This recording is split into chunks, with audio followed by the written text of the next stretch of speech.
நண்பர்களே,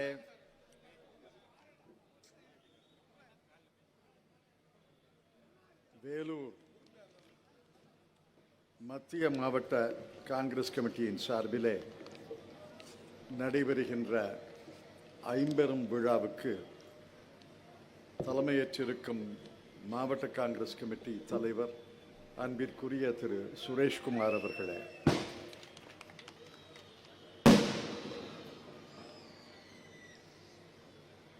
அன்பிற்குரிய தம்பி விஜய் இளஞ்செழியன் அவர்களே, தமிழ்நாடு காங்கிரஸ் கமிட்டியின் தலைவர் அன்பிற்குரிய திரு செல்வ பெருந்தகை அவர்களே, அன்பிற்குரிய நண்பர் முன்னாள் நாடாளுமன்ற உறுப்பினர் சட்டமன்ற உறுப்பினர் பீட்டர் அல்ஃபான்ஸ் அவர்களே, இந்த மண்டலத்தினுடைய பொறுப்பாளர் அன்பிற்குரிய குலாம் மொய்தீன் அவர்களே, மற்றும் இங்கே முன்னிலை வகிக்கக்கூடிய சங்கர், ராகீவ், நீலகண்டன், நித்யானந்தம், விஜயேந்திரன், விக்ரம் அவர்களே, வரவேற்புரை நிகழ்த்திய நவீன் பிரபு அவர்களே,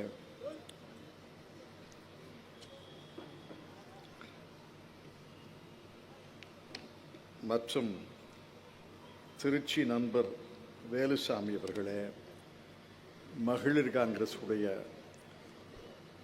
மாநில தலைவர் ஹசீனா அவர்களே, மற்றும் ஏராளமான நண்பர்கள் இருக்கிறார்கள். மாவட்டம் முழுவதும் நண்பர்கள் வந்திருக்கிறார்கள். வட்டார தலைவர்கள், நகர தலைவர்கள், இளைஞர் காங்கிரஸ், மாணவர் காங்கிரஸ், மகளிர் காங்கிரஸ் அனைவரும் வந்திருக்கிறார்கள். எல்லாருடைய பெயரையும் நான் தனித்தனியாக சொன்னதாக நீங்கள் ஏற்றுக்கொள்ள வேண்டும் என்று அன்போடு கேட்டுக்கொள்கிறேன்.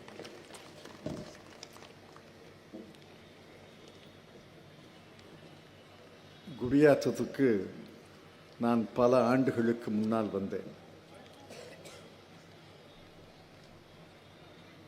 குடியாத்தம் என்றவுடனே எல்லாரும் சொன்னதைப் போல பெருந்தலைவர் காமராஜருடைய நினைவுதான் வருகிறது.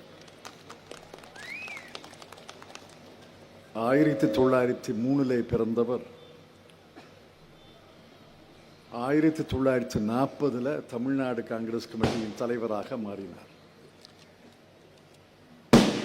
வேடிக்கையாக சொல்கிறேன், தமிழ்நாடு காங்கிரஸ் கமிட்டி தலைவர் இங்கே இருக்கிறார்.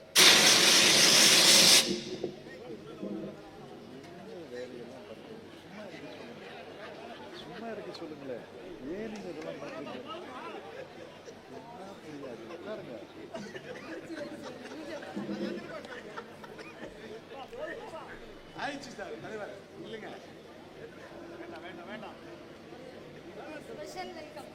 அமைதியா இருக்க சொல்லுங்க.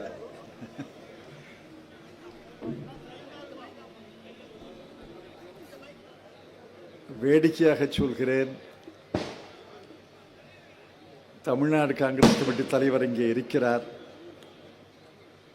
37 வயதில் தமிழ்நாடு காங்கிரஸ் கமிட்டியின் தலைவராக அந்த காலத்தில் வர முடிந்ததென்றால் இவர் எந்த வயதில் தமிழ்நாடு காங்கிரஸ் கமிட்டி தலைவராக வந்தார் என்று எனக்கு தெரியல. இங்கே நிறைய இளைஞர்களை பார்க்கிறேன், மிகுந்த மகிழ்ச்சி அடைகிறேன்.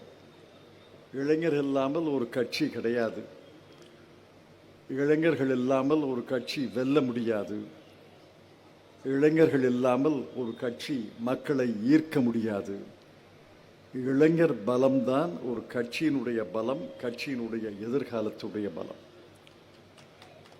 37 வயதில் பெருந்தலைவர் காமராஜர் அவர்கள் தமிழ்நாடு காங்கிரஸ் கமிட்டியின் தலைவராக வருகிறார். 51 வயதில் தமிழ்நாடு முதலமைச்சராக வருகிறார். என்ன பண்றாங்க? சும்மா இருக்க சொல்லுங்களேன். சொன்னா கேட்க மாட்டேங்கிறாங்களே. ஏன் சொன்னா கேட்க மாட்டேங்கிறாங்க? பழக்கமே இல்லாத உட்காருங்க நீங்க தயவு செய்து.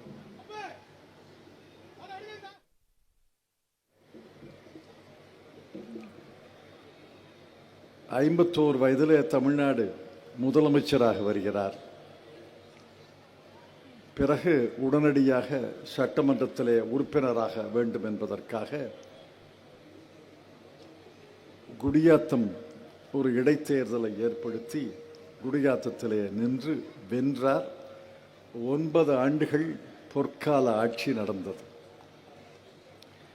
அந்த 9 ஆண்டுகளுக்கு ஈடாக பல முதலமைச்சர்கள் இருந்திருக்கிறார்கள். அவர்களையெல்லாம் நான் குறைத்து மதிப்பிடவில்லை. எம்ஜிஆர் இருந்திருக்கிறார், பெரியவர் பக்தவச்சலம் இருந்திருக்கிறார், கலைஞர் இருந்திருக்கிறார், இபிஎஸ் கூட விபத்தின் காரணமாக முதலமைச்சராக இருந்தார். அவர்களையெல்லாம் குறைத்து மதிப்பிடவில்லை. ஆனால் பெருந்தலைவர் காமராஜருடைய 9 ஆண்டு கால ஆட்சிக்கு ஈடாக ஒரு பொற்காலம் தமிழ்நாட்டிலே இருந்ததே கிடையாது. அந்த பெருமை தமிழ்நாட்டுக்கு இருக்கிறது என்றால் அதற்கு காரணம் குடியாத்தம் தொகுதிக்கு இருக்கிறது. பல பேர் இங்கே வாக்களித்திருக்க மாட்டார்கள்.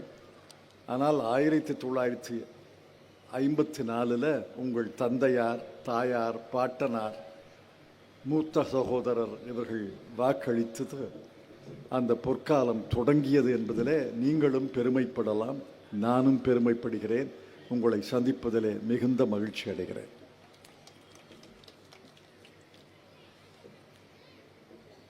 இரண்டு மூன்று முக்கியமான விஷயங்களை சொல்கிறேன்.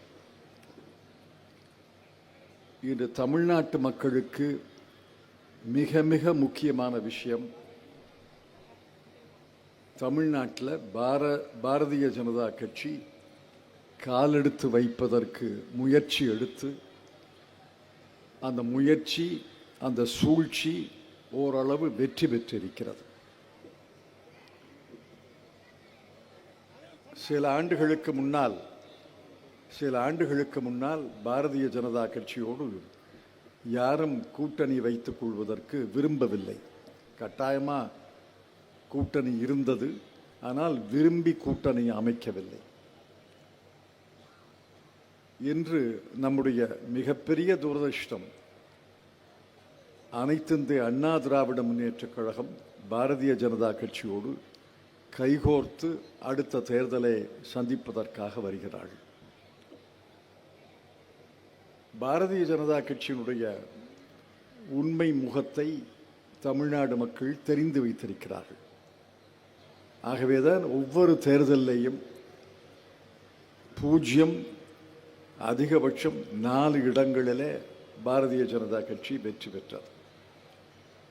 பாரதிய ஜனதா கட்சி என்றால்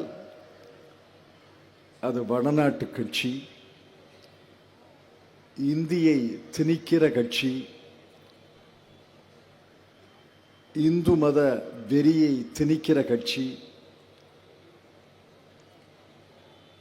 குறிப்பாக தென்னாட்டு மக்களை, தமிழ்நாடு மக்களை வெறுக்கிற கட்சி என்று எல்லாருடைய மனதிலையும் ஆழமாக பதிந்து விட்டது. அந்த ஆழமாக பதிந்த பிறகும் இன்று அதிமுக அவர்களோடு கூட்டணி வைத்திருக்கிறார்கள் என்றால் என்ன முரண்பாடு பாருங்க. இன்னைக்கே முரண்பாடு.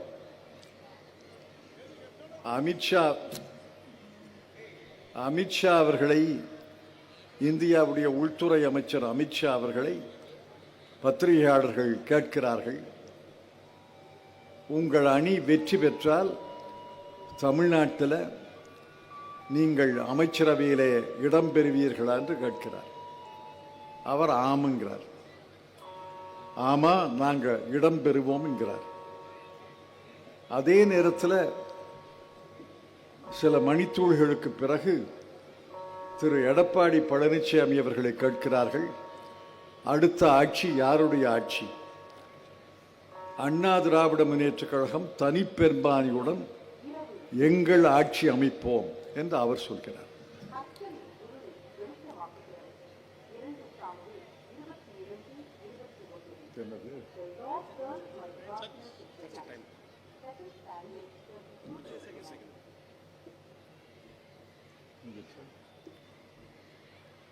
ஆக அமித்ஷா அவர்கள் கூட்டணி ஆட்சி என்கிறார், நாங்கள் அமைச்சரவையில் இடம்பெறுவோம் என்கிறார். பழனிசாமி அவர்கள் எங்கள் கட்சி தனிப்பெருமையோடு தனி கட்சி ஆட்சி நடத்துவோம் என்கிறார். இதுக்கெல்லாம் முற்றுப்புள்ளி வைக்க வேண்டும் என்றால் ஒரு வழி, சுலபமான வழி, அதிமுக பாரதிய ஜனதா கட்சியை, அந்த கூட்டணியை தோற்கடித்து விட்டால் இந்த பிரச்சனையெல்லாம் முடிஞ்சு போடும். இந்த பிரச்சனையே எழாது. எதற்காக இந்த தலைவலி? எதற்காக இந்த தலைவலியை தேடிக்கொள்ள வேண்டும்? ஒன்றை தெரிந்து கொள்ளுங்கள். கடந்த 60-70 ஆண்டுகள் பாரதிய ஜனதா கட்சி, அதற்கு முன்னர் ஜனசங்க கட்சி, RSS இயக்கத்தினுடைய வரலாற்றை படித்தவர்களுக்கு தெரியும். அந்த கட்சி தமிழ்நாட்டுக்குள்ளே புகுந்து விட்டால் எப்படி தமிழ்நாட்டில் ஒரு பழமொழி இருக்கிறோ, ஆமை புகுந்த வீடும் அமீனா புகுந்த வீடும் உருப்படாது. அதோடு சேர்த்துக்குங்க, ஆமை புகுந்த வீடும் அமீனா புகுந்த வீடும் பாரதிய ஜனதா கட்சி நுழைந்த நாடும் உருப்படாது. பாரதிய ஜனதா கட்சி தமிழ்நாட்டை எந்த அளவுக்கு வஞ்சித்திருக்கிறது என்று யோசித்து பாருங்கள். தமிழ்நாட்டை வஞ்சித்ததுதான் இவர்கள் வரலாறு. பாரதிய ஜனதா கட்சி ஆளாத மாநிலங்கள் இந்தியாவில் பல இருக்கின்றன.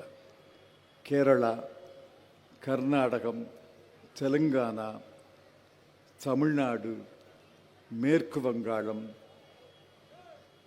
ஜார்க்கண்ட், ஹிமாச்சல் பிரதேஷ், பஞ்சாப், இந்த மாநிலங்களெல்லாம் பாரதிய ஜனதா கட்சி ஆளவில்லை. பாரதிய ஜனதா கட்சியை தோற்கடிக்க முடியாது என்றெல்லாம் ஒரு விதி கிடையாது.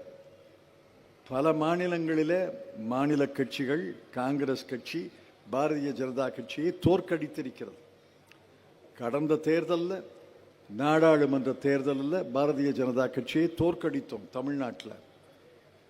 கடந்த சட்டமன்ற தேர்தலில் பாரதிய ஜனதா கட்சியை தோற்கடித்தோம். ஆக பாரதிய ஜனதா கட்சி என்பது அவர்களுக்கு பெரும் பணம் இருக்கிறது, அதிகார பலம் இருக்கிறது, தேர்தல் கமிஷன் அவர்கள் கைவசம் இருக்கிறது என்பதற்காக அஞ்சாதீர்கள். நிச்சயமாக பாரதிய ஜனதா கட்சி இடம்பெறுகின்ற கூட்டணியை நம்முடைய கூட்டணி தோற்கடிக்கும், தோற்கடிக்க வேண்டும். பாரதிய ஜனதா கட்சி தமிழ்நாட்டுக்குள்ள ஒரு அங்குலம் கூட, ஒரு நுனி விரல் கூட, கால் விரல் ஒன்றை கூட பதிக்க முடியாமல் செய்ய வேண்டும் என்று உங்களை அன்போடு கேட்டுக்கொள்கிறேன். பாரதிய ஜனதா கட்சியுடைய நோக்கம் என்ன? பாரதிய ஜனதா கட்சி இன்று சொல்கிறது, இது மதச்சார்பற்ற நாடல்ல, இது சோசியலிச நாடல்ல. அரசியல் சாசனத்தில் சோசியலிசம், மதச்சார்பின்மை என்ற வார்த்தைகளை 1976 சேர்த்தார்கள். பாரதிய ஜனதா கட்சியுடைய கட்சி அமைப்பிலேயே, கட்சி விதி சட்டங்களிலேயே சோசியலிசம், மதச்சார்பின்மை என்ற வார்த்தை இருக்கிறது. அது பல பேருக்கு தெரியாது. பாரதிய ஜனதா கட்சியுடைய கட்டமைப்பு சட்டத்தை, விதிகளை இன்டர்நெட்டில் எடுத்து பாருங்க. எல்லாருக்கும் ஸ்மார்ட் போன் இருக்கு. பாரதிய ஜனதா கட்சி ரூல்ஸ் அண்ட் ரெகுலேஷன்ஸ் எடுத்து பாருங்க.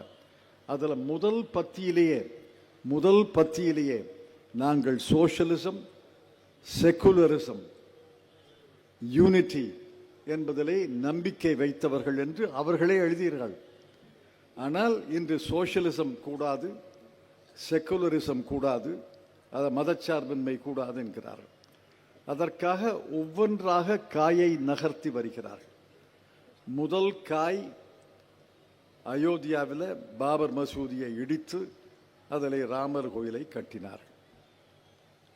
அடுத்த காய் தேசிய NRC national register of citizens, இதில் யாரில் குடியுரிமை பெற்றவர்கள் என்று கணக்கெடுக்க போகிறோம் என்று அசாமிலே தொடங்கினார்கள். அசாமிலே தொடங்கியது மிகப்பெரிய விபத்திலே முடிந்தது. அதை நிறுத்திவிட்டார்கள். ஆனால் வாய்ப்பு கிடைத்தால் மீண்டும் என்ஆர்சியை இந்தியா முழுவதும் அறிமுகம் செய்வார்கள். உத்தரகண்டில் தொடங்கியிருக்கிறார்கள். இஸ்லாமியர்களுடைய தனி சட்டத்தை, இஸ்லாமியர்களுடைய சட்ட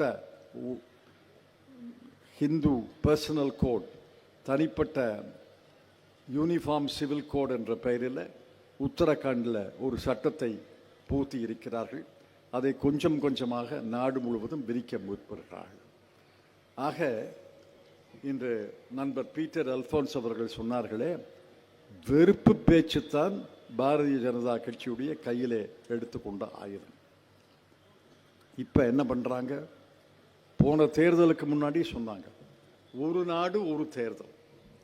அந்த தேர்தலில் எல்லா இடங்கள்லையும் எல்லாரும் பேசணும். நானும் பேசினேன், பல முன்னணி தலைவர்கள், பல கட்சிகளை சார்ந்தவர்கள் பேசினார்கள். ஒரு நாடு ஒரு தேர்தல் என்பது எவ்வளவு பெரிய ஆபத்தில் இந்தியாவை கொண்டு போய் சேரும் என்று பேசணும். அவர்கள் என்ன சொன்னார்கள்? 400 இடங்களை எங்களுக்கு தாருங்கள், நாடாளுமன்ற தேர்தலில் 400 இடங்களை நாங்கள் பெறுவோம் என்று சொன்னார்கள். நல்ல வேளையாக இந்திய மக்கள் விழித்தெழுந்து 400 இல்லை, அறுதி பெரும்பான்மை கூட தரமாட்டோம், 285 கூட தரமாட்டோம், வெறும் 240 தான் தந்தார்கள். 240 தந்ததால், 240 இடங்களை மட்டும் தந்ததால் அவர்களால் அரசியல் சாசனத்தை திருத்த முடியவில்லை. ஆனால் அவர்கள் தயங்கவில்லையே, நிறுத்தவில்லையே. அரசியல் சாசனத்தை திருத்துவதற்காக, ஒரு நாடு ஒரு தேர்தல் என்ற கொள்கையை அமல் செய்வதற்காக சட்டம் கொண்டு வந்து அது இன்று ஒரு பொறுப்பு கமிட்டி, செலக்ட் கமிட்டிக்கு தரப்பட்டு, அந்த செலக்ட் கமிட்டி நாடு முழுவதும் சுற்றி சுற்றி வருகிறது. கருத்துக்களை கேட்கிறோம் என்று நாடு முழுவதும் சுற்றி சுற்றி வருகிறது. என்றாவது ஒரு நாள் இந்த ஒரு நாடு ஒரு தேர்தல் என்ற சட்டத்தை அமல்படுத்த முடியும் என்று நம்புகிறார்கள். இதில் என்ன ஆபத்துன்னு கேட்கலாம். சொல்றேன். 2024 நாடாளுமன்ற தேர்தல் நாடு முழுவதும் நடந்தது. தமிழ்நாட்டு நிலைமையை பாருங்க. 2024 தமிழ்நாட்டில் நாடாளுமன்ற தேர்தல். அடுத்த நாடாளுமன்ற தேர்தல் 2029 வரப்போகுது. இப்போ 25 தான். 2024 ஒரு நாடாளுமன்ற தேர்தல் கடைசியாக நடந்தது. அடுத்தது 2029. இது இடையில தமிழ்நாடு சட்டமன்றத்துக்கு 2021 தேர்தல் நடந்து, இப்ப 2026 தேர்தல் நடக்க போகுது. ஒரு நாடு ஒரு தேர்தல் என்ற சட்டம் வந்தால் என்ன விளைவு? 2026 தேர்ந்தெடுக்கப்பட்ட சட்டமன்றம், நீங்கள் 5 ஆண்டுகளுக்கு வாக்களித்த சட்டப்பேரவை 2029 நாடாளுமன்ற தேர்தல் நடக்கும்போது கலைக்கப்பட்டு 3 ஆண்டுகள் அதோடு முடித்துவிட்டு மீண்டும் தேர்தல் நடத்தும். 3 ஆண்டுகளுக்கா நீங்க வாக்களிக்கிறீங்க? 5 ஆண்டுகளுக்குத்தானே அரசியல் சாசனம் சொல்கிறது. 5 ஆண்டுகளுக்குத்தானே நாங்கள் ஆட்சி செய்கிறோம் என்று மாறி மாறி கட்சிகள் சொல்கின்ற. ஒரு கட்சியை தேர்ந்தெடுத்தால் 5 ஆண்டுகளுக்கு நிலையாக இருக்கும், நிலையாக அரசு நடக்கும் என்று தானே நீங்க வாக்களிக்கிறீர்கள். 2026 நடக்கிற தேர்தல், அடுத்த தேர்தல் 2031 தான் வர வேண்டும். ஆனால் ஒரு நாடு ஒரு தேர்தல் என்ற சட்டம் நிறைவேறும் என்றால் 2029 குறை பிரசவமாக, குறை ஆயுளாக சட்டமன்றம் முடிக்கும். இது பரவாயில்ல. 2026 நடந்தது, 2029 முடிஞ்சிடும். பல மாநிலங்களில் 2027 தான் தேர்தல் வருது. அவர்கள் 2 ஆண்டுகளுக்குத்தான் தேர்தலா? பல மாநிலங்களில் 2028 வருது. 2028 சட்டமன்றத்தை அந்த மக்கள் தேர்ந்தெடுத்தால் 2029 முடிஞ்சிருமா? இது என்ன விபரீதம்? இது வேடிக்கை அல்ல, இது விபரீதம். இது விஷ கருத்து. இந்த விஷ கருத்தை, விஷ செடியை முளையிலேயே கிள்ளி எறிய வேண்டும் என்றால் அடுத்த தேர்தலில் நீங்கள் வாக்களிக்கும் பொழுது நாங்கள் 5 ஆண்டுகளுக்குத்தான் வாக்களிக்கிறோம், இந்த தமிழ்நாடு சட்டமன்றத்தை 3 ஆண்டுகளுக்கு குறைப்பதை நாங்கள் ஏற்றுக்கொள்ள மாட்டோம் என்ற உரத்த குரலிலே சொல்லி வாக்களிக்க வேண்டும் என்று உங்களை அன்போடு கேட்டுக்கொள்கிறேன். இது விபரீதம். நாடாளுமன்ற தேர்தல் நடக்கும்போது தான் சட்டமன்ற தேர்தல் நடக்கும்னா, சட்டமன்றம் 1 ஆண்டு 2 ஆண்டு 3 ஆண்டு, சில நேரங்களில் 6 மாதங்கள் கூட நடக்கும். 6 மாதங்களுக்கு ஒரு தேர்தல் நடத்துறதா? இல்லை செலவை மிச்சம் பண்ண போடுறாங்களா? செலவெல்லாம் மிச்சமாகாது. மாறாக செலவு பல மடங்கு அதிகரிக்குமே ஒழிய செலவு மிச்சப்படாது. இந்த ஒரு கொள்கைக்காக ஒரு நாடு ஒரு தேர்தலை தமிழ்நாடு எதிர்க்கிறது. ஒரு நாடு ஒரு தேர்தல் என்பதை ஏற்றுக்கொள்ள மாட்டோம். அரசியல் சாசனத்தில் நாடாளுமன்றத்துக்கு எப்படி 5 ஆண்டுகள் வரம்பிருக்கிறதோ, ஆயுள் இருக்கிறதோ, அதை போல சட்டமன்றத்துக்கும் 5 ஆண்டு வாயுள் இருக்கிறது. அந்த 5 ஆண்டுகளுக்குத்தான் நாங்கள் தேர்ந்தெடுக்கிறோமே ஒழிய அதை 3 ஆண்டுகள் 2 ஆண்டுகளில் முடிப்பதற்காக நாங்கள் தேர்ந்தெடுக்கவில்லை என்று உரத்த குரலிலே சொல்லி 2021 26 தமிழ்நாடு மக்களுடைய ஒட்டுமொத்த குரலாக இந்த ஒரு நாடு ஒரு தேர்தல் என்ற கொள்கையை எதிர்க்கிறோம் என்று நீங்கள் சொல்ல வேண்டும் என்று உங்களை அன்போடு கேட்டுக்கொள்கிறேன். இப்ப திருச்சி வேலுசுவாமி சொன்னார் சாத்தனூர் அணை கட்டினதை பத்தி. இவர்கள் அணை கட்டுகிறாங்க, பாலம் கட்டுறாங்க.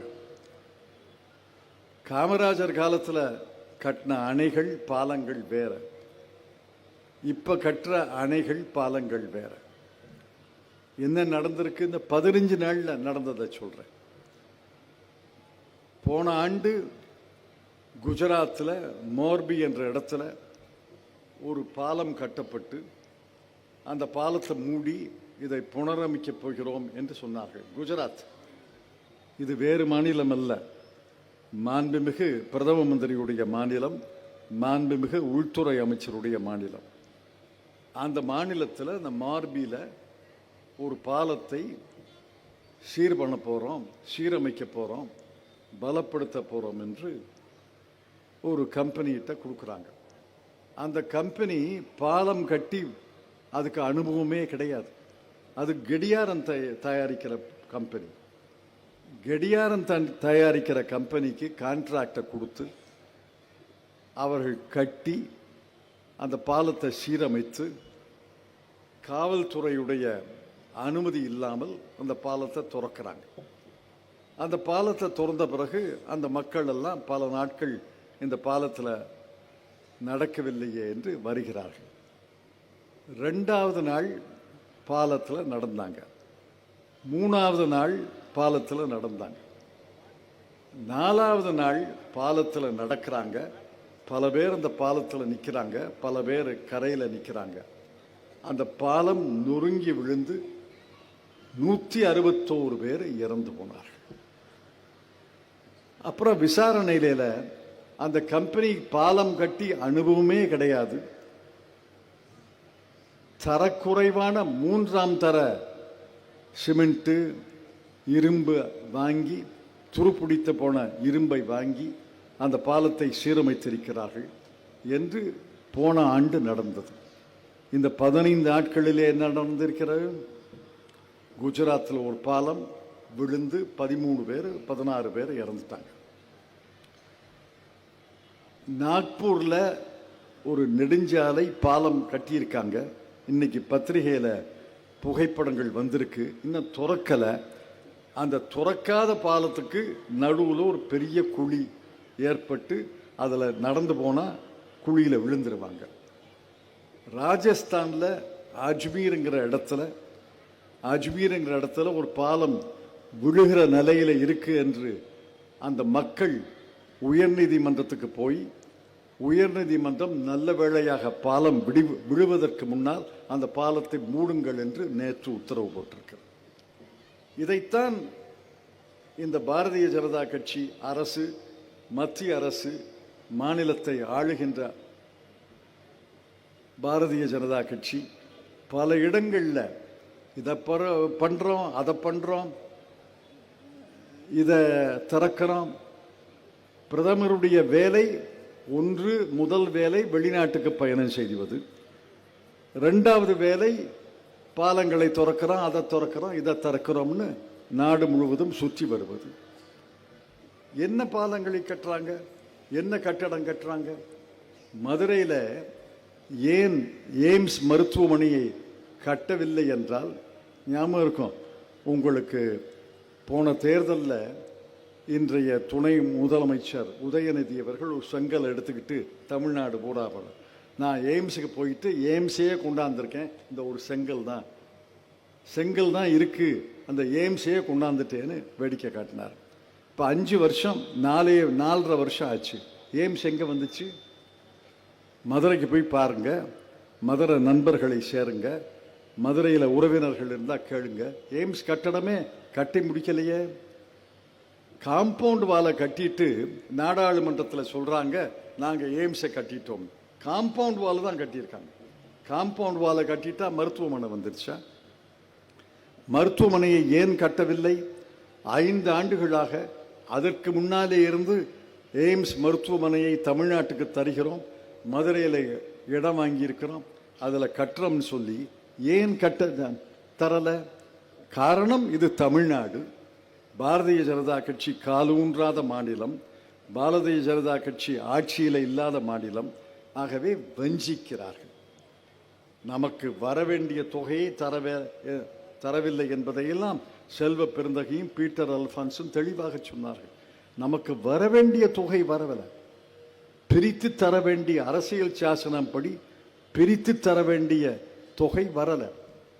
நாங்களும் ஆட்சியில் இருந்தோம், பல ஆண்டுகள் ஆட்சியில் இருந்தோம். மன்மோகன் சிங் தலைமையில் 10 ஆண்டுகள் ஆட்சியில் இருந்தான். நான் கேட்கிறேன், யாராவது எழுந்து இந்த 10 ஆண்டுகளில் ஒரு மாநிலத்துக்கு தர வேண்டிய தொகை தரப்படவில்லை என்று ஒரு உதாரணம் சொல்ல முடியுமா? 10 ஆண்டுகள் ஆட்சி செய்தோம். மன்மோகன் சிங் அவர்கள் பிரதம மந்திராக இருந்தார்கள். நான் 7.5 ஆண்டுகள் நிதியமைச்சராக இருந்தேன். ஒரு மாநிலமாவது, ஒரு முதலமைச்சராவது 100 நாள் வேலை திட்டத்தில் வரவேண்டிய பணம் வரவில்லை. கல்வித்தொகை, கல்விக்கு தர வேண்டிய நிதி வரவில்லை. பேரிடர்கள், வெள்ளம், புயலுக்கு வரவேண்டிய தொகை வரவில்லை என்று எந்த மாநிலமாவது சொல்லியிருக்கிறதா? இங்க அதிமுக ஆட்சி இருந்தது, இப்ப திராவிட முன்னேற்ற கழக ஆட்சி. இதுக்கு முன்னாடி அதிமுக ஆட்சி தமிழ்நாட்டில் இருக்கும்போது டெல்லியில காங்கிரஸ் ஆட்சி இருந்தது. அதிமுக ஆட்சியில கூட எங்களுக்கு வரவேண்டிய பணம் வரவில்லை என்றாவது சொல்லியிருக்கிறார்கள். இன்று வரவேண்டிய பணம் வரவில்லை, எங்களுக்கு தர வேண்டிய பணத்தை தரவில்லை, எங்களுக்கு அரசியல் சாசனத்தின் வீடு பிரித்து தர வேண்டிய தொகை வரவில்லை என்று எந்த மாநிலங்கள் சொல்கிறார? பாரதிய ஜனதா கட்சி ஆளாத மாநிலம் தமிழ்நாடு, பாரதிய ஜனதா கட்சி ஆளாத மாநிலம் கேரளம், பாரதிய ஜனதா கட்சி ஆளாத மாநிலம் மேற்கு வங்காளம், பாரதிய ஜனதா கட்சி ஆளாத மாநிலம் பஞ்சாப் தானே சொல்லுது. பாரதிய ஜனதா கட்சி ஆளுகின்ற மாநிலங்களில் யாராவது முதலமைச்சர் சொல்கிறாரா? இதை விட ஓரவஞ்சனை இருக்க முடியாது, இதனை விட வஞ்சனை இருக்க முடியாது. அரசியல் சாசனம் எப்படி மத்திய அரசினுடைய நிதியை பிரித்து தர வேண்டும் என்று அரசியல் சாசனத்தில் பிரிவே இருக்கு, ஒரு பகுதியே இருக்கு. அதன்படிதான் ஏறத்தாழ 60-65 ஆண்டுகளுக்கு பணத்தை பிரித்து தந்தோம். 2004 2014 வரை நாம் ஆட்சியில் இருந்தபோது எந்த மாநிலமும் குறை சொல்ல முடியாத அளவுக்கு பிரித்து தந்தோம். இன்றும் பிரித்து தருகிறார்கள். நான் பிரித்து தரவில்லை என்று சொல்லவில்லை, ஆனால் வஞ்சிக்கிறார்கள். பாரதிய ஜனதா கட்சி ஆளாத மாநிலங்கள் கேரளம், தமிழ்நாடு, தெலுங்கானா, மேற்கு வங்காளம், பஞ்சாபை வஞ்சிக்கிறார்கள். பாரதிய ஜனதா கட்சி ஆளுகின்ற மாநிலங்களில் எங்களுக்கு வர வேண்டிய பணம் வரவில்லை என்று குரல் வரலையே. இதுக்கு தான் இந்திய அரசா? இந்திய அரசு என்பதை பாரதிய ஜனதா கட்சி ஆளுகின்ற மாநிலங்கள் தான் இந்தியாவில் இருக்கா? மற்ற மாநிலங்கள்லாம் இந்தியாவில் இல்லையா? அரசியல் சாசனம் அவர்களுக்கு மட்டும்தான் பொருந்துமா? அரசியல் சாசனம் மற்றவர்களுக்கு பொருந்தாதா? மத்திய அரசுக்கு நீங்கள் தரக்கூடிய வரி பணத்தை அந்த மாநிலங்களுக்கு மட்டும்தான் பிரித்து தர வேண்டுமா? நம்ம மாநிலங்களுக்கு, மற்ற மாநிலங்களுக்கு பிரித்து தரக்கூடாதா? இந்த வஞ்சனையை எதிர்த்து வாக்களிக்க வேண்டும். பாரதிய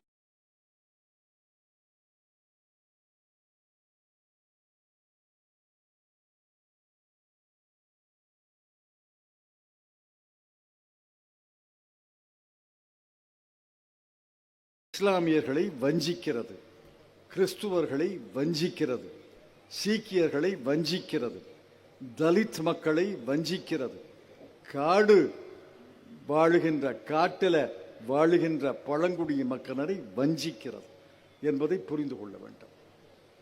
இப்படி வஞ்சிக்கிற ஒரு பாரதிய ஜனதா கட்சி தப்பித்தவறி 240 இடங்களை நீங்கள் தந்துவிட்டதால் அவர்கள் ஆட்சியில் இருக்கிறார்கள். ஆனால் அரசியல் சாசனத்தை திருத்த முடியாத பலக்குறைவு அவர்களுக்கு இருக்கிறது. அரசியல் சாசனத்தை திருத்த முடியவில்லை என்பதற்காக அவர்கள் திருந்தவில்லை. வேறு உத்திகளை, வேறு குயுக்திகளை அவர்கள் கையாளுகிறார்கள். இப்பணிக்கு பாகிஸ்தானுக்கும் இந்தியாவுக்கும் போர் நடந்தது. ஒரு 4 நாள் போர் நடந்தது. இந்திரா காந்தியும் போர் நடத்தினார்கள் பாகிஸ்தானோடு 1971. அந்த போரிலே இமாலய வெற்றி நமக்கு கிடைத்தது. வங்கதேசம் பிரிந்தது. வங்கதேசம் என்ற ஒரு நாடு உருவானது. அதெல்லாம் 50 ஆண்டுகளுக்கு முன்னாடி நடந்த கதை. பல பேருக்கு தெரியாது. இப்போ 4 நாள் போர். 4 நாள் போர் நடந்தபோது அமெரிக்க ஜனாதிபதி 21 முறை சொல்லியிருக்கிறார், நான் தான் போரை நிறுத்தினேன். நான் மோடியோடும், மோடியுடைய வெளியுறவு அமைச்சரோடும், பாகிஸ்தானோடும் பேசினேன். நீங்கள் போரை நிறுத்துறீங்களா இல்லையா என்று கண்டிப்பாக கேட்டேன். இல்லை என்றால் உங்களோடு நாங்கள் ஏற்றுமதி இறக்குமதி செய்ய மாட்டோம் என்று எச்சரித்தேன். போர் நின்றது என்று சொல்கிறார். ஒரு முறை அல்ல, 2 முறை அல்ல, இதுவரை கார்கே அவர்கள் கணக்கு போட்டு சொல்லியிருக்கிறார். 21 முறை சொல்லியிருக்கிறார். அதை மறுப்பதற்கு கூட திராணி கிடையாதே மத்திய அரசுக்கு. சரி, போர் நடந்தது, போர் நின்றது, நாங்கள் தான் நிறுத்தினோம் என்று இவர்கள் சொல்வதால் என்ன பயன்? ட்ரம்பை மறுத்து பேசக்கூடிய அளவுக்கு திறமையோ தைரியமோ இல்லாத ஒரு மத்திய அரசு இருக்கு. அது போட்டோம். இந்த பாகிஸ்தான் தான் நம்மை தாக்கியது. பாகிஸ்தானுடைய பயங்கரவாதிகள் தான் இந்தியாவிலே புகுந்து அந்த பஹால்கம்ங்கிற இடத்துல ஒரு பயங்கரவாத தாக்குதலை நடத்தினார்கள். நாங்கள் போர் தொடுத்தோம், அவர்கள் பதில் கொடுத்தார். அதெல்லாம் சரிதான்.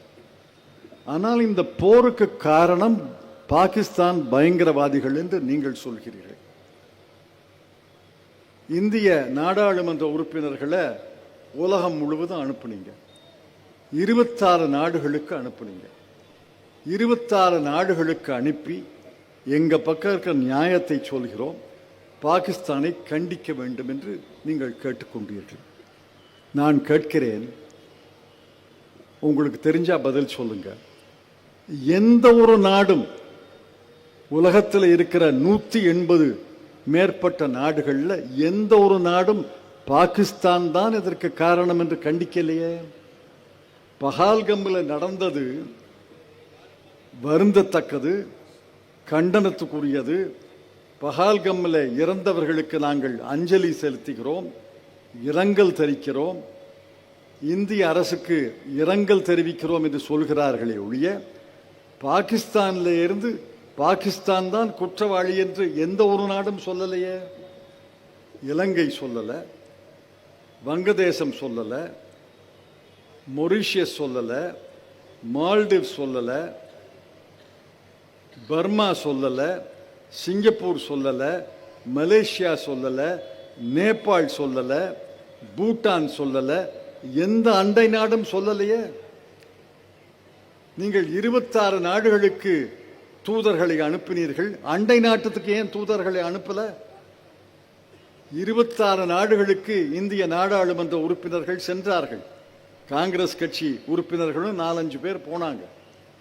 ஆனால் இலங்கைக்கு போகல, பர்மாக்கு போல, சிங்கப்பூருக்கு போல, மலேசியாவுக்கு போல, மால்தீவ்ஸுக்கு போல, மொரீஷியஸுக்கு போல, நேபாளுக்கு போல, பூட்டானுக்கு போல. ஏன்? அண்டை நாடுகள் உங்களுக்கு விரோதியா?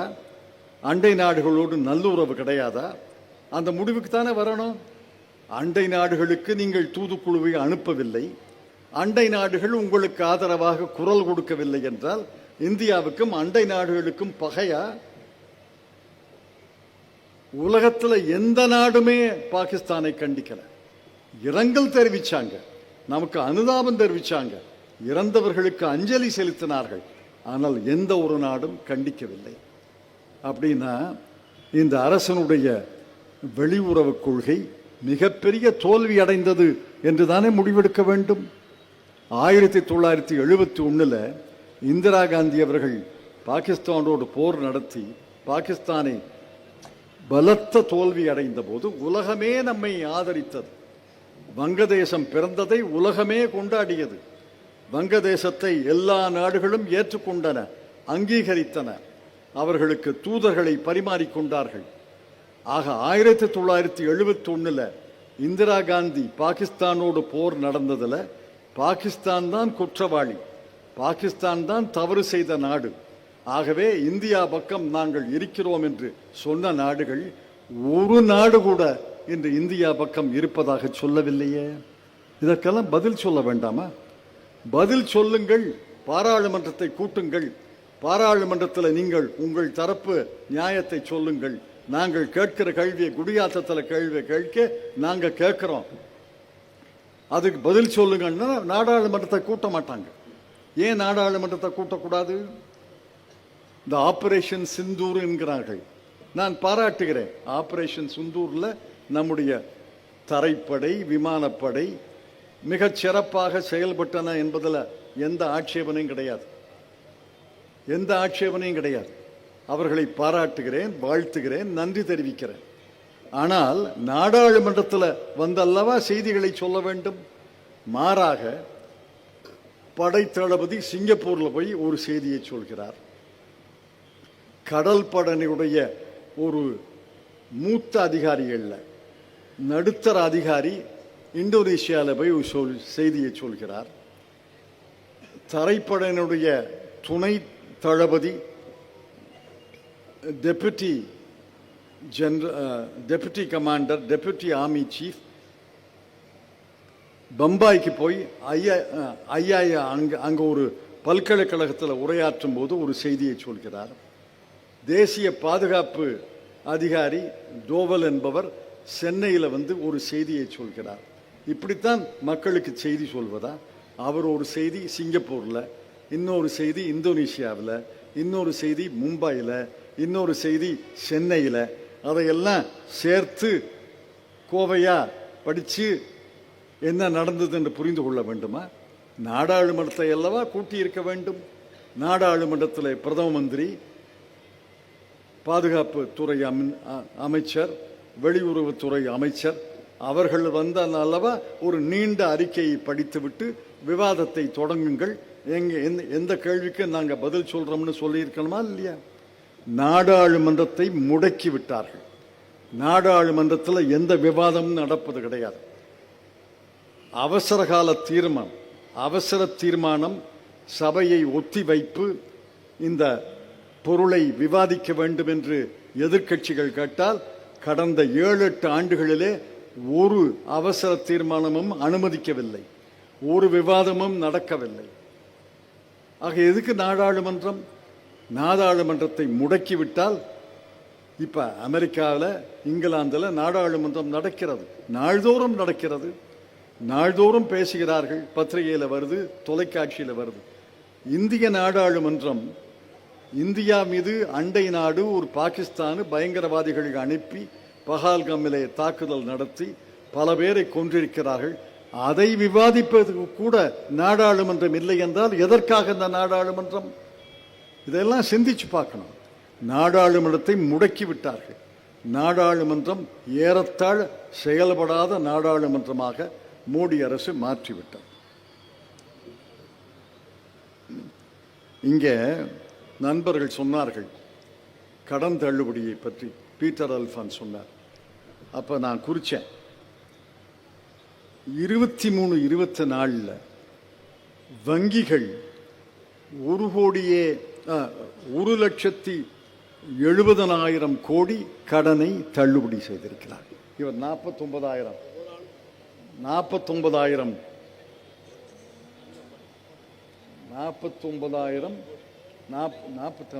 லட்சம் 49,000 கோடிங்கிறார் ஒரு ஆளுக்கு. 23, 24 1,70,000 கோடி வங்கி கடனை ரத்து செய்திருக்கிறார்கள். 24, 25 வரல, அந்த புள்ளி விவரம் வரல. மோடியுடைய 10 ஆண்டுகளில் 16,35,000 கோடி ரூபாயை ரத்து செய்திருக்கிறார்கள். 16,35,000 கோடி. நாங்கள் தேர்தல் அறிக்கையிலே சொன்னோம், அவர் பீட்டர் அல்ஃபான்ஸ் கொஞ்சம் பிழை. நாங்கள் ஆட்சிக்கு வந்தால் 25ஆம் ஆண்டு நாடாளுமன்ற தேர்தலில் காங்கிரஸ் கட்சி ஆட்சிக்கு வந்தால்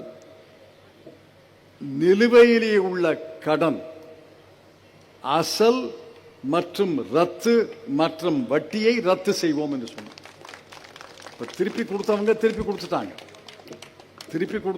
கொடுத்துட்டாங்க. அதை யாரும் கேட்கல. இப்ப ஆனால் நிலுவையில் உள்ள கடன் என்றால் கட்ட முடியாம, தவணை கட்ட முடியாமல் நிலுவையில் இருந்தால் பேங்க் ஃபோன் பண்ணி சொல்றான்ல, நாளைக்கு கட்டணும், நாளானைக்கு கட்டணும். பல மாணவர்கள் வந்து முறையிட்டு இருக்கிறார்கள் என்ற வட்டியும் ரத்து செய்வோம்னு சொல்றார். அதை மொத்தத்தில் ரத்து செய்தால் ஒரு சொற்ப தொகை தான், ஒரு 80,000 கோடி தான். மொத்த இந்தியாவுக்கு அனைத்து மாணவர்கள் கடனையும் ரத்து செய்தால் ஒரு 80,000 கோடி தான் ரத்து செய்ய வேண்டியிருக்கும்.